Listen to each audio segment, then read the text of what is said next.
What it is, I am Controlled Pairs, and this is Controlled Pairs Gaming. Welcome to the latest installment of Kerbal Space Program for Dummies. Today I'm going to be teaching you how to conduct an orbital rendezvous in dock using the craft that you see in front of you. I've put a link to the download for this craft file in the description, so if you'd like to follow along today, feel free to download that and use it. Before we get started, let's talk about the type of craft that you're going to have in order to be able to conduct a docking maneuver. What you see here is something that's just very basic. It'll get us into orbit, but that's about it. In order to show you some important features, let's go ahead and remove the launch stage and just show you the orbiter stage. I'm going to go down to the bottom left and click the center of mass button. What you'll notice is this craft has RCS thrusters on it so that we can control our translation and our rotation while we're in orbit. That is of course important because in order to dock we have to be able to maneuver in such a way that we can actually move to and connect with another spacecraft.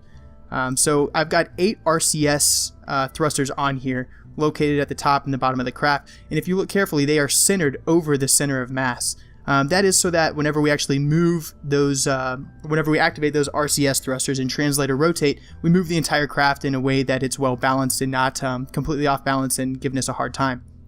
So it's very important that your RCS thrusters are balanced with that center of mass. I'll go ahead and connect it again. You see our center of mass moves. It's all good. Additionally, you need RCS fuel, which you see right here. I have 250 units. And you need a docking port. I have a Clampetron Junior docking port, and I have to have the correct docking port to fit in the other spacecraft that we have up in orbit already. So to find docking ports, you're going to click on Utilities, and you'll see several different kinds. The standard one is the standard Clampetron. We have the Clampetron Junior. There's also the Clampetron Senior and the shielded docking port. They're all good for different things. Just understand that in order for a docking port to actually dock to another spacecraft, it's going to have to be the same size. Alright, without further ado, let's head out to the launch pad and get this thing going. Alright, so the first thing you want to do when you get out to the launch pad is press M to open your map and determine where the location of the target vessel is. So in this case, we're going to be docking with another identical spacecraft, the orbiter. It is at an 850 kilometer orbit. And there we go. So we're going to click on it, and we're going to set it as our target. You can see that it makes the orbiter's orbit turn yellow. That means we have successfully selected it as our target. And then you want to kind of eyeball when to take off in order to determine how to best intersect. Now, it's not imperative that you intersect on the very first attempt here and actually take off directly and dock with the orbiter. But we're going to show you how to tinker with your orbit in such a way that you'll be able to successfully launch and then maneuver while in orbit in order to get the intersection and successfully dock. So now it's about time for us to take off. I'm going to hit T to activate SAS and spacebar to activate all my engines. We start to take off. Next, I'm going to begin my gravity turn very early with this thing. So I'm going to slowly tap the D key in order to start pitching over and accelerating. We're going to take this launch phase up to 85 kilometers of apoapsis and then circularize at that altitude. I will go ahead and fast forward from here and see you there.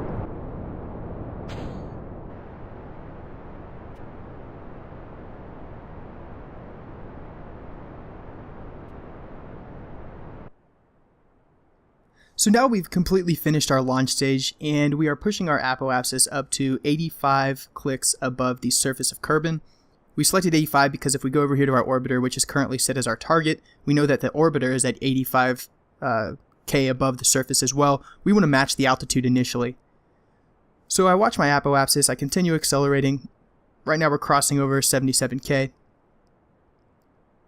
As soon as we hit 85K, we're going to press X on the keyboard to terminate our engines, and then plan our circularization burn, just as we would with any other docking maneuver, any other launch phase in circularization. So we cross across 83K, 84, and 85. I hit X on my keyboard to terminate it. Go over here to the apoapsis and add a maneuver, and plan a circularization maneuver. That will put us at 85 kilometers.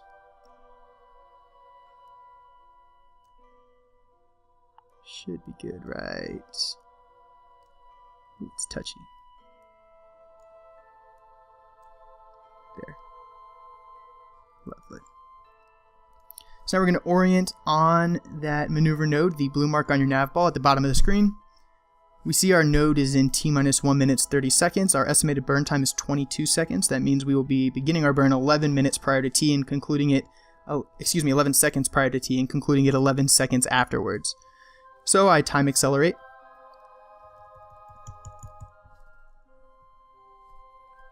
To our maneuver node and activate the engines using the Z key. I get a little bit of shaking when using the maneuver autopilot, so I put it on stability assist instead.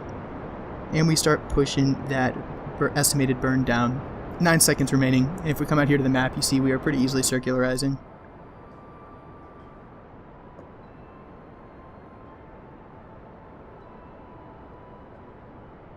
Okay. Alright, now that we've completely circularized, you see our per-apsis is at 85, our apoapsis is at 89. We still have plenty of fuel remaining, and now we need to start the maneuvers required in order to dock with the orbiter. So I'm going to come over here and make sure I have the orbiter set as my target. Next, I'm going to find either the ascending or descending node, which is going to be indicated here by the yellow tick mark on your orbit. I'm going to go to the ascending or descending node. You see we have a difference of 0.6 degrees between our orbit and that of our target. So we're going to add a maneuver on the ascending or descending node, and that is where the plane of our orbit intersects with the plane of our target's orbit. And we are going to manipulate the ascending and descending node until we have 0 degrees of separation.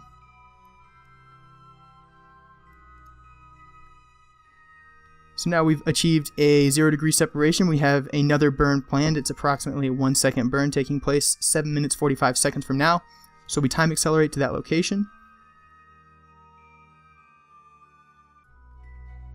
Turn on stability assist, prepare to execute that 1 second burn. Fire the engines, kill the engines, and we should be at 0 degrees of separation between our plane and our target's plane, which is outstanding. Next, we're going to begin attempting to get an intersect with our target. So, you'll notice that when I set that orbiter, our target, as the target, we get a couple new marks on the on our orbit. This pink and these two little pink tick marks on the orbit indicate the target's position at the absolute closest approach that we have. So as we orbit around planet Kerbal, that is the absolute closest that we will get to our target. So here you can see that there will be approximately, where we got 159 kilometers of separation at our closest approach to our target as of right now. You'll also notice that we are in front of our target. The target is about 180 kilometers behind us right now.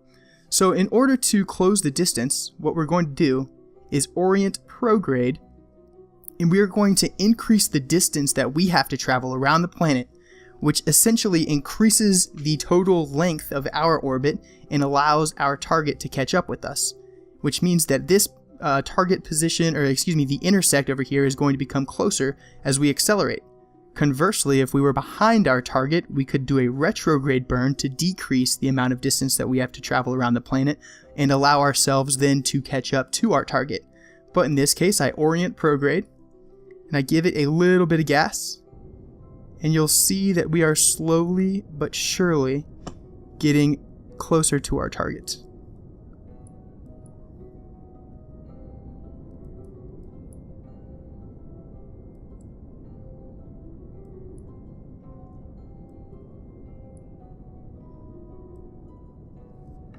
Alright.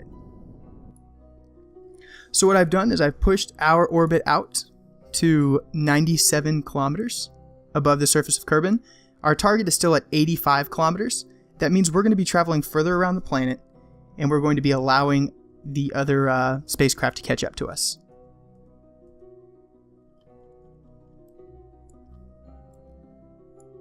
So as you see here, The spacecraft is slowly but surely catching up to us. It's going to take a couple orbits around the planet to allow it to catch up completely.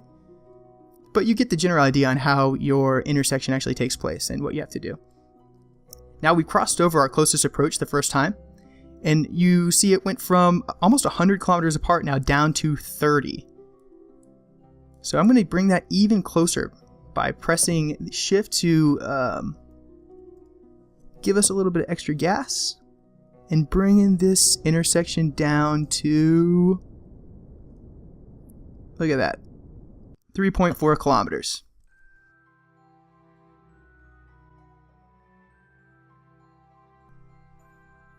Alright, so we know that the next time we come around the planet, we're going to be close enough to begin our maneuvers in order to start the docking procedures.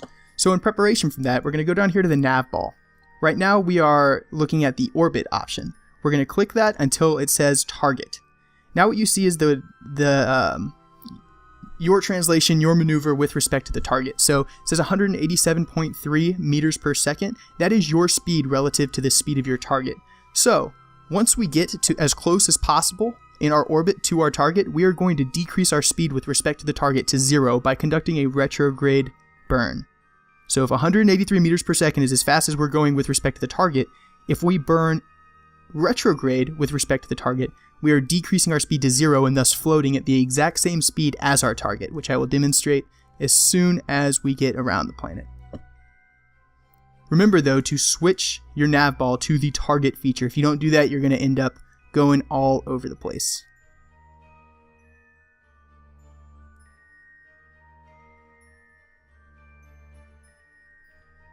Alright, so we are currently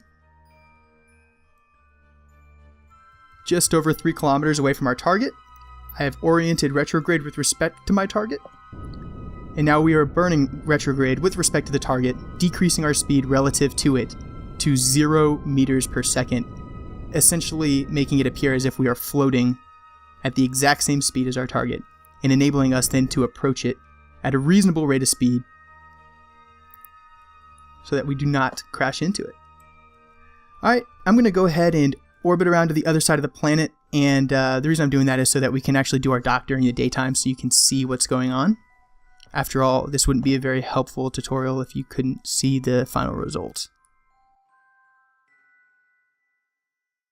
Alright, so the first thing I'm going to do, now that we're ready to start our docking procedures, is hit F5. Oh, we're 29 kilometers away after that, so we need to once again terminate our speed with respect to the target. Which is pretty easy to do even though we're kind of far away. Alright, so I hit F5. That is a quick save, so if we make any mistakes we can always come back here. Next thing I'm going to do is orient at the target and fire my engines and put my direction of travel, that yellow marker, directly on the target. Then I'm going to orient retrograde so that as we slide into the target we can slow our speed down so we don't crash into it or fly by it.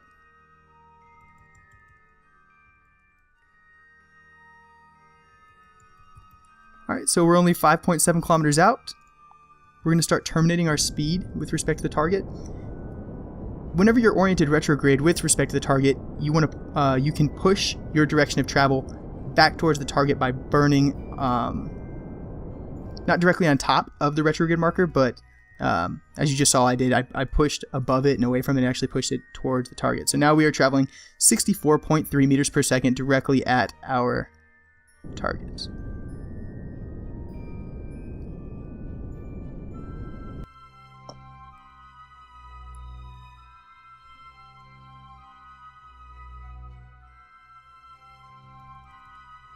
So we're just 600 meters out now. I'm continuing to decrease my speed. I want to stop hopefully within 100 meters of it.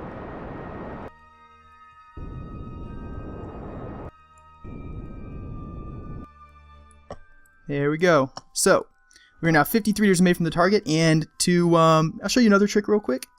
Hit either left or right bracket on your keyboard and go to the vessel that you're targeting. So this is the other orbiter that we plan on docking with. What I'm going to do is come over here and make sure that it is oriented completely normal. So it is pointing straight north on the horizon as it orbits. And the reason I'm doing that is in order to successfully dock, we're going to need both our spacecraft to be aligned in 3 dimensions. So they're going to have to be rotating the same way, translating the same way, and then pointing directly at one another in order to dock correctly. An easy way to do that is to point one spacecraft directly normal, and then the other spacecraft directly anti-normal so that they can line up perfectly. Once I confirm that this thing is pointing directly normal, we switch back into the craft we arrived in, and we're going to begin our docking maneuvers by starting with pointing it directly anti-normal.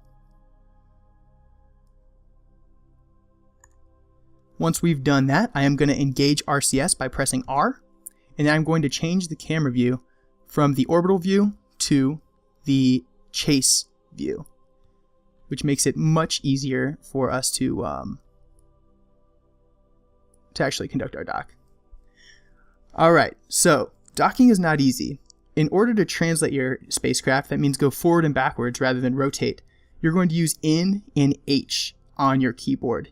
N causes the spacecraft to go backwards, as you're seeing right now, and H will cause it to go forwards. Additionally, you're going to use I, J, K, and L to translate left, right, up, down.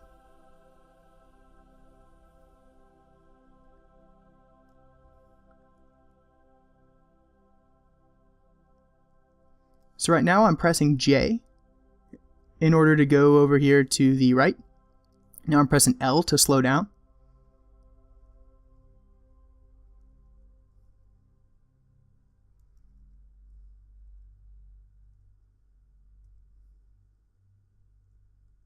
There we go.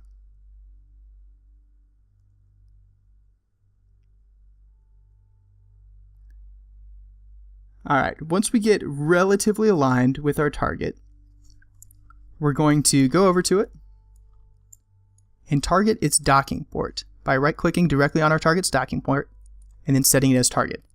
Now our docking port is going to be aligned directly with its docking port. Once again, I confirm that I am oriented anti-normal. Now I'm looking at my nav ball on the bottom of the screen. I want to put my direction of travel, so my prograde vector, directly on top of my target, which is now the target's docking port.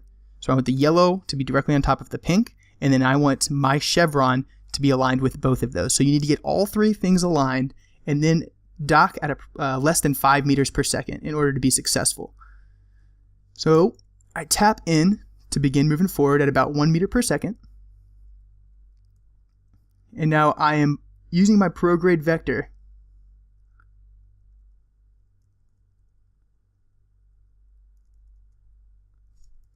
I tap H to begin moving forward.